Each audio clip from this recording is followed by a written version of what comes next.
Good morning बच्चों। आज की क्लास में हम लोग ज्योमेट्री कुछ बेसिक्स देखेंगे। ठीक है, ये कोई पर्टिकुलर क्लास के लिए नहीं है, आप चाहे किसी भी क्लास में हो, 4 में, 5 में, 6 में। ठीक है, आप इसको वैसे बच्चों के लिए है जो बच्चे ज्योमेट्री को अच्छे से अंडरस्टैंड नहीं कर पाते, तो उसके बेसिक पॉइंट देखेंगे। ठीक है, तो सबसे पहले देखेंगे व्हाट इज ज्योमेट्री। ज्योमेट्री होता क्या है। ठीक है बेटा, ज्योमेट्री को हिंदी में ज्यामिति बोलते हैं। तो ये ज्योमेट्री जो वर्ड होता है, इसमें हम लोग लाइंस, शेप्स, कर्व्स के बारे में पढ़ते हैं। ठीक है, और ज्योमेट्री जो वर्ड है वो दो वर्ड से बना है। पहला है जियो।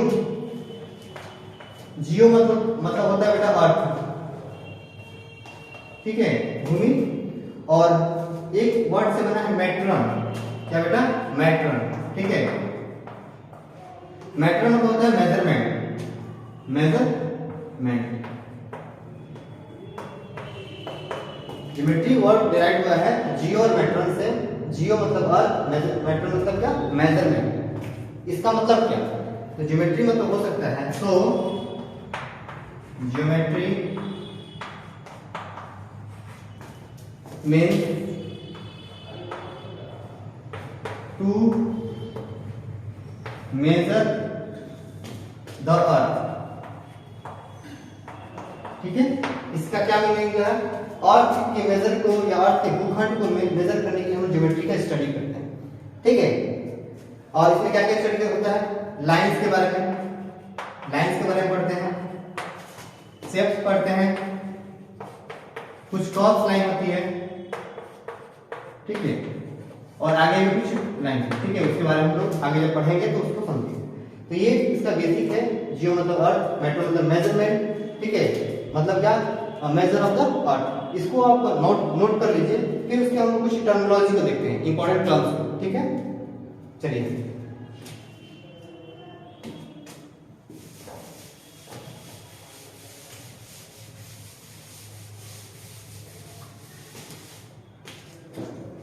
तो सबसे पहले बेटा इसके टर्म्स को देखते हैं, बेसिक टर्म्स को। बेसिक टर्म्स, सबसे पहले आता है इसका पॉइंट। ठीक है, पॉइंट आपने देखा ही होगा बेटा, ऐसे करते हैं। ठीक है, तो पॉइंट बेटा क्या होता है? तो point is an exact location of the space of flat surface. ठीक है, पॉइंट क्या होता है? एग्जैक्ट लोकेशन को बताता है। ठीक है, पॉइंट हम लोग ऐसे डिनोट करते हैं। आप इसको डिफाइन कर सकते हैं क्या? अ पॉइंट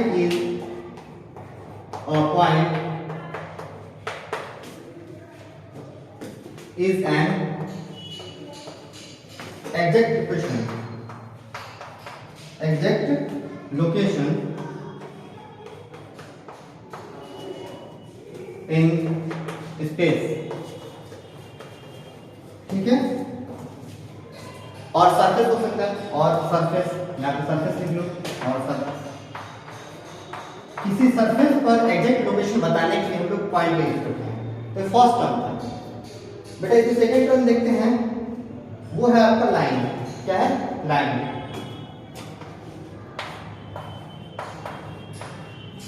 लाइन को हम ऐसे डिनोट करते हैं।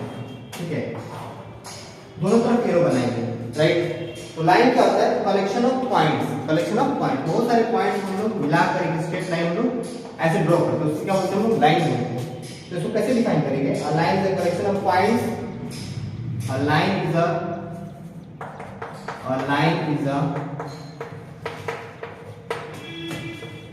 collection of points।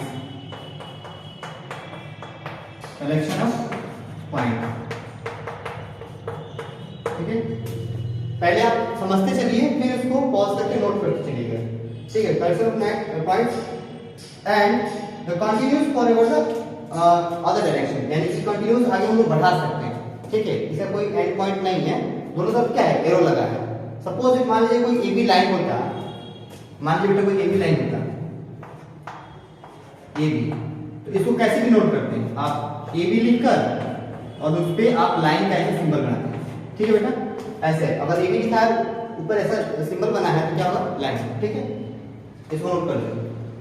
उसके बाद देखते हैं हम लोग लाइन सेगमेंट। क्या बेटा? Line segment. थर्ड पॉइंट इसका लाइन सेगमेंट। पहला हमने देखा पॉइंट, सेकंड लाइन, और तीसरा देखेंगे लाइन सेगमेंट क्या होता है। लाइन सेगमेंट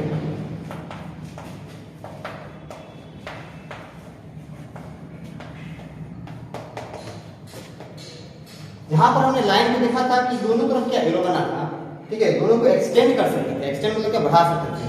बट यहाँ पे इसका क्या होता है, इसका फिक्स्ड पॉइंट होता है, इसको हम लोग मतलब इसको आगे एक्सटेंड नहीं कर सकते, ठीक है। तो इसको लिख सकते हो a line segment is a part of a line with two end points। उसमें दोनों तरफ एंड पॉइंट्स नहीं था लाइन में, बट इसमें क्या है, दो एंड पॉइंट्स हो, ठीक है। तो लिखोगे इसका a line segment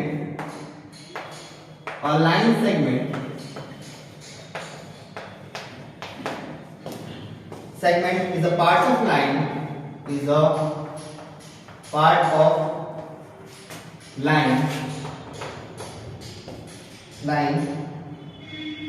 with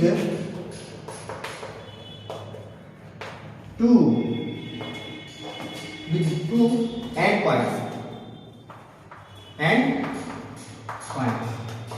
जिसके दो एंड पॉइंट्स हो, उसे हम लोग क्या बोलते हैं बेटा, लाइन सेगमेंट बोलते हैं, ठीक है। इसको हम लोग ऐसे बनाते हैं, दोनों तरफ क्या है, ऐसे पॉइंट बैठा देते हैं, लाइन सेगमेंट हो गया, ठीक है। अगर इसको मान लीजिए रहता ए बी कोई लाइन सेगमेंट रहता है, तो इसको डिनोट कैसे करते हैं हम लोग, ऐसे लिखकर ए बी लिखकर और उसके आप ऐसे एक लाइन सेगमेंट ड्रॉ करते हैं, ठीक है। इसमें कोई भी एरो वगैरह नहीं रहता, तो ये क्या सिंबलाइज कर रहा है, लाइन सेगमेंट, ठीक है। हम लोग लाइन कैसे डिफाइन किए थे, ए बी लिखकर ऐसे डिफाइन किए थे, लाइन है, बट ये क्या है, लाइन सेगमेंट, क्लियर है। चलिए नेक्स्ट हम देखते हैं टर्म रे। रे क्या होता है, इसको हिंदी में बोलते हैं किरण, ठीक है। रे का बेस्ट बेटा एग्जांपल है आपका टॉर्च, जिसका एक एंड पॉइंट हो, एक एंड पॉइंट नहीं हो, राइट। एक तरफ क्या होता है, स्टॉप होता है ना, तो उसकी प्रकाश कहां तक जाती है हमको एग्जैक्ट पता नहीं होती, ठीक है। तो रे start from one point and extend in one direction forever, ठीक है। इसको आप लिख सकते हैं, रे स्टार्ट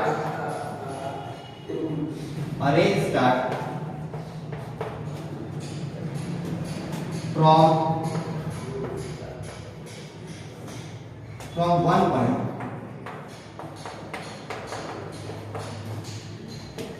and extend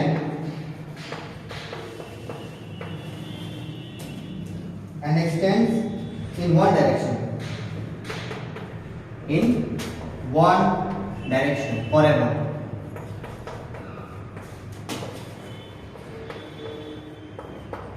ठीक है बच्चों, मतलब एक तरफ क्या हो, फिक्स्ड पॉइंट हो, और एक तरफ क्या, एक्सटेंड पॉइंट, जैसे कि एरो बना दिया, दिस इज कॉल्ड रे। क्या बेटा, रे, ए बी। इसको डिनोट करना हो तो क्या करेंगे, ए बी लिखकर और उस पे ऐसे सिंबल बनाएंगे, तो क्या होगा, रे का बता रहा है, ठीक है। तो हमने थर्ड देख लिया लाइन सेगमेंट और फोर्थ है रे। उसके बाद देखेंगे हम लोग एंगल्स। क्या बेटा, एंगल्स, इसको नोट कर लीजिए, आप समझते चलेंगे साथ साथ। 5 मिनट देखते हैं टर्म्स एंगल।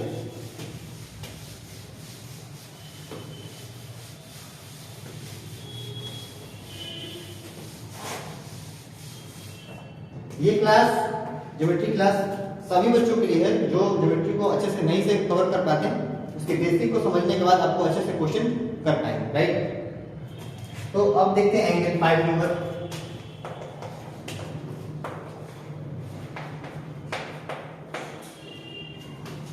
एंगल बेटा क्या होता है, एक ही पॉइंट से अगर दो रे निकलता हो, ठीक है, एक ही पॉइंट से दो रे निकलता हो, उसे हम क्या बोलते हैं, एंगल, ठीक है। तो an angle is formed when two rays share an end point. एक पॉइंट से दो रे निकल रहा है, that is called a angle, ठीक है। आप इसको लिखिए, डिफाइन कीजिए, an angle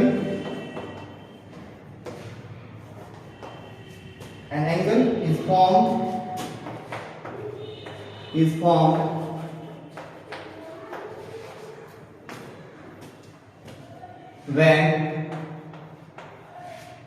when two rays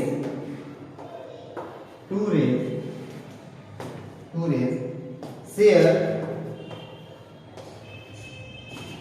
on end points and end points। एक पॉइंट लिख सकते हैं, कोई दिक्कत नहीं, ठीक ठीक है, ऐसे सिंबलाइज करते बेटा।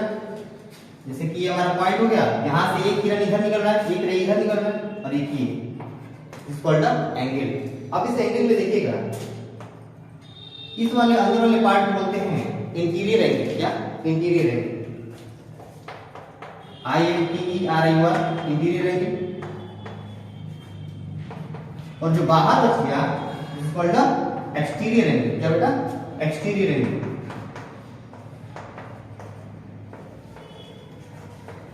ठीक है, इस प्रकार वो डिफाइन हुआ है। अब मान लीजिए कोई पॉइंट रहता है, सपोज दैट ये A है, ये O है और यहाँ पे B, तो इसको कैसे सिंबलाइज करते हैं? देखते हैं, एंगल AOB। एंगल्स को डिफाइन, जो यहाँ पे पॉइंट है उसको बीच में रखते हैं और एंगल का सिंबल हम लोग L थोड़ा सा तिरछा लिखते हैं ऐसे। ठीक है, स्लैंटिंग L, इसको ऐसे सिंबलाइज करते हैं, एंगल AOB। ये आपका था एंगल। ठीक है, अब इसमें भी टाइप्स ऑफ एंगल्स बहुत सारे आते हैं, जैसे कि एक्यूट एंगल आता है, राइट एंगल आता है, ठीक है ना, ऑब्ट्यूज एंगल आता है। तो उसको हम लोग अभी देखेंगे, उसके पहले कुछ अलग टर्म्स को उसको देख लेते हैं, उसके बाद हम एंगल्स के टाइप्स को देखेंगे। सो इसको नोट कर लीजिए। नेक्स्ट देखते हैं हम लोग कॉलिनियर पॉइंट्स क्या होते हैं। Collinear points 6 number. Types of angle को अभी देखना जरूरी है, राइट। 6 नंबर देखिए, collinear point.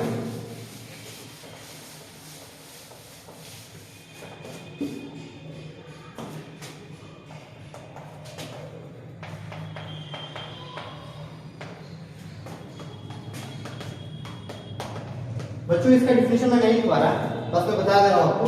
Points which lies on the line, same line on the collinear point. मतलब पॉइंट्स दिए गए हैं, जैसे ये पॉइंट्स हो गया, ये पॉइंट्स हो गया, एक ही पॉइंट एक ही लाइन में हो, एक ही लाइन में सीधी स्ट्रेट लाइन है, that is called a collinear line. क्या बेटा? Collinear line. सपोज दैट इसका कुछ नाम रख दीजिए, PQRS। ठीक है, व्हाट इज कॉलिनियर पॉइंट आप लिखिएगा। ठीक है, जैसे कि क्या है, एक स्ट्रेट लाइन में है, this is called a collinear point. इसका ठीक अपोजिट होता है नॉन कॉलिनियर पॉइंट। या non collinear point, non collinear point.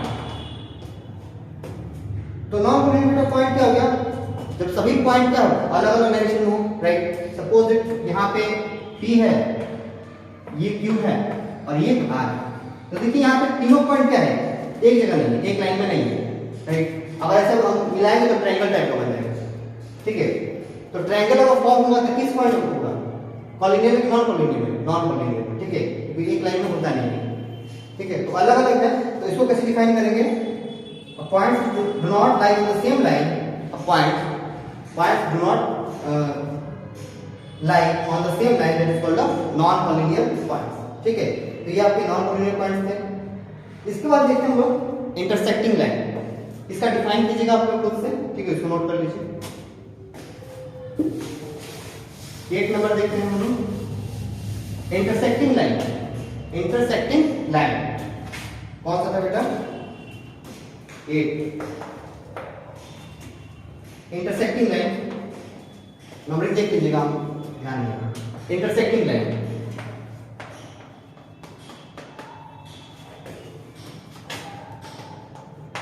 आप लोग इसको पढ़ के समझ में आ रहा होगा कि इंटरसेक्ट मतलब क्या है, एक दूसरे को क्रॉस करें, राइट। तो दो लाइनें आपस में एक दूसरे को क्या करें, क्रॉस करें, that is called the intersecting line. ठीक है, तो जैसे कि मान लीजिए कोई लाइन है, ये कोई लाइन है AB, ठीक है, और ये कोई लाइन है PQ, ठीक है, ये दोनों किस पे क्रॉस कर रहा है? O पर, that is called the intersecting line. ठीक है, क्रॉस कर रहा है। तो intersecting line the lines are line that pass from the same point, एक ही पॉइंट से क्रॉस करें उसे बोलते हैं क्या हम लोग?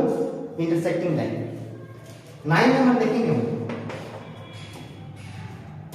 Perpendicular line. क्या बेटा? Perpendicular line. परपेंडिकुलर लाइन, ये लाइन इंटरसेक्टिंग लाइन और परपेंडिकुलर लगभग सेम है, बस ये क्या होता है, ये जो परपेंडिकुलर लाइन होता है ये 90 डिग्री पर क्रॉस करता है। ठीक है, ये जो लाइन है, दो लाइन, ये 90 डिग्री पर क्रॉस बोलते हैं परपेंडिकुलर लाइन। ये मान लीजिए कोई लाइन है AB, और यहाँ पे कोई लाइन पी क्यू, ठीक है। तो बच्चों यहाँ पे देखिएगा आप ये 90 डिग्री पे क्रॉस कर रहे हैं, और यहाँ पे किसी भी एंगल पे वो क्रॉस कर रहे हैं, उसको बोलते हैं इंटरसेक्टिंग लाइन। लेकिन वैसी वो इंटरसेक्टिंग लाइन जो 90 डिग्री पे क्रॉस करे that is called perpendicular line, ठीक है, परपेंडिकुलर। इसको अब हम डिनोट करना चाहें तो कैसे करेंगे, पी क्यू परपेंडिकुलर का साइन होता है उल्टा टी, ऐसे, ठीक है, पी क्यू परपेंडिकुलर पी, ठीक है। तो ये आपका हो गया परपेंडिकुलर लाइन। इसके बाद देखते हैं हम लोग लास्ट में, उसके बाद भी होता है, फिलहाल 10 नंबर देखते हैं पैरेलल लाइन। पैरेलल लाइन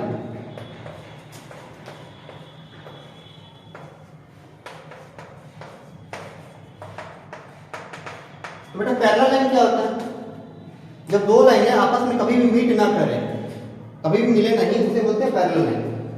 मान लीजिए कोई लाइन है यहाँ पे ए बी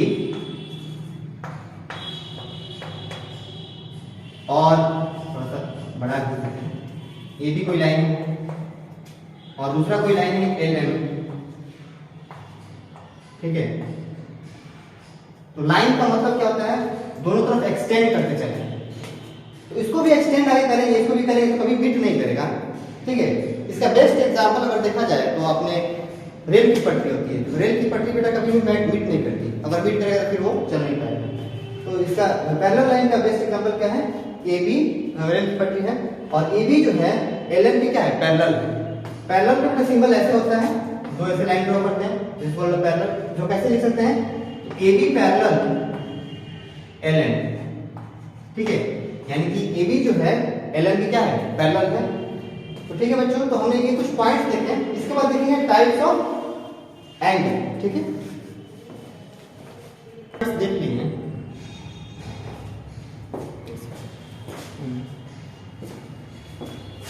तो हमने कुछ इंपॉर्टेंट टर्म्स बेटा इसमें देखे हैं। अब देखेंगे types of angle, right, types of angle. इसमें भी बहुत सारे बच्चों को कंफ्यूजन रहता है कौन सा एंगल किसे बोलते हैं, types of angle.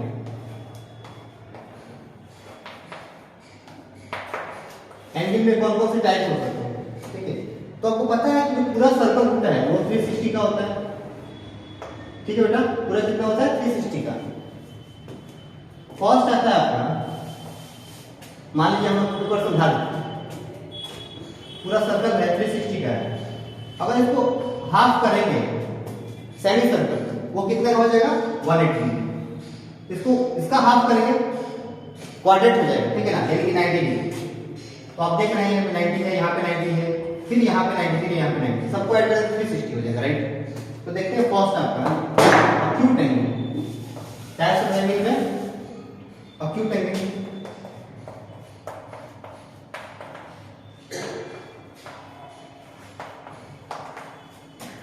Acute angle बेटा वैसा एंगल होता है जो 90 डिग्री से कम हो, उसे बोलते हैं अक्यूट एंगल। तो इसको डिफाइन करोगे, an angle that is less than 90 degree, an angle that is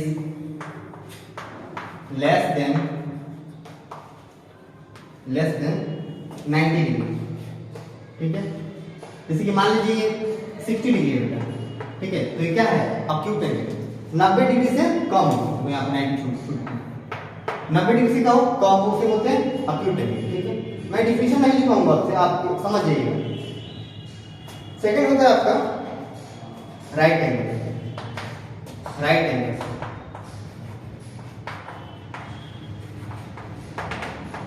ठीक है, यानी कि जो 90 डिग्री का हो वैसा एंगल जो 90 डिग्री का, उसे हम लोग बोलते हैं क्या, राइट एंगल।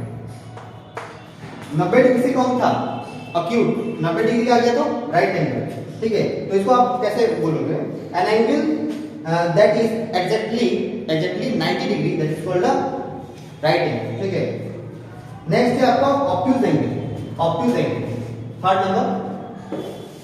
सभी बच्चे इसको नोट डाउन कीजिएगा, इसका डेफिनेशन लिखिएगा, तब समझ में आपको अच्छे से आएगा, ठीक है।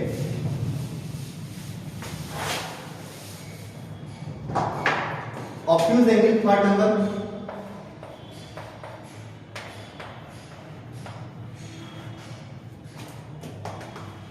वैसा एंगल जो 90 डिग्री से अबव हो और 180 से कम हो। मैंने मान लीजिए कोई एंगल बनाया है ऐसा, इसका नाम है P Q R और ये है 130। तो आप देख पा रहे होंगे कि बेटा 90 से अबव है और 180 से क्या है, कम है। तो ये क्या है, ऑब्ट्यूज एंगल। ठीक है, तो आप क्या लिखोगे इसका, an angle that is greater than 90 degree and less than 180 degree. Greater than बेटा 90 डिग्री, ग्रेटर देन 90 डिग्री, 30 कितना है, 90 से ज्यादा है, और कम किससे, 180 से, एंड लेस देन 180। तो इसे हम लोग क्या बोलेंगे बेटा, ऑब्ट्यूज एंगल। उसके बाद आपका आएगा स्ट्रेट एंगल, एक सीधी लाइन, स्ट्रेट एंगल। ठीक है,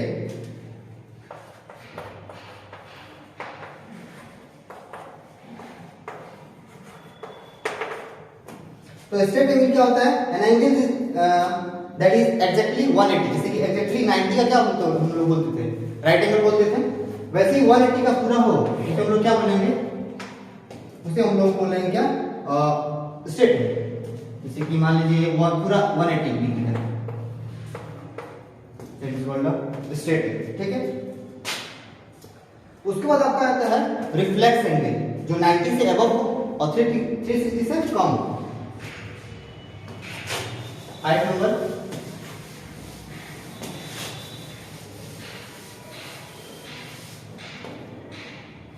रिफ्लेक्स एंगल।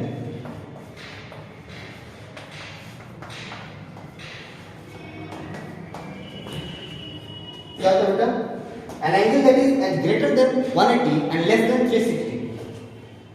मान लीजिए हमने कोई एंगल बनाया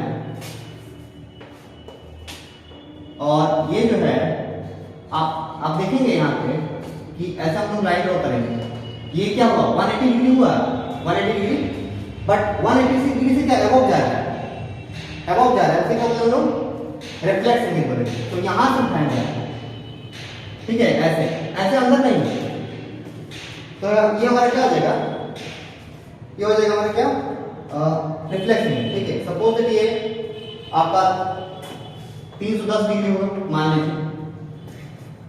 ठीक है, तो ये हमारा क्या है, रिफ्लेक्स एंगल। तो आप देखेंगे कि greater than 180 degree and less than 360 degree, यानी कि 360 और 180 के बीच में जो आने वाली एंगल होगी उसे हम लोग बोलेंगे रिफ्लेक्स एंगल। और लास्ट होता है बेटा कंप्लीट एंगल। कंप्लीट मतलब फुल, ठीक है, जो पूरा 360 का हो, that is called complete angle. 6 number complete angle. उसके बाद में तो जीरो एंगल, बट उसको नहीं देखते। Complete angle, an angle that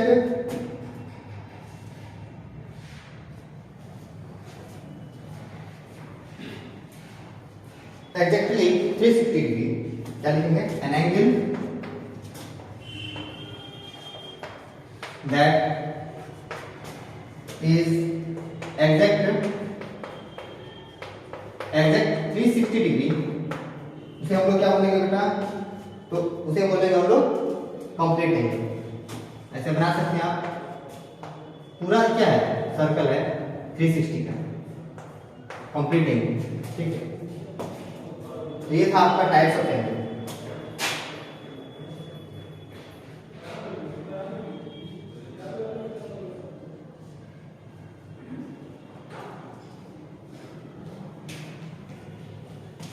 उसके बाद कुछ और हम लोग देखते हैं एंगल्स।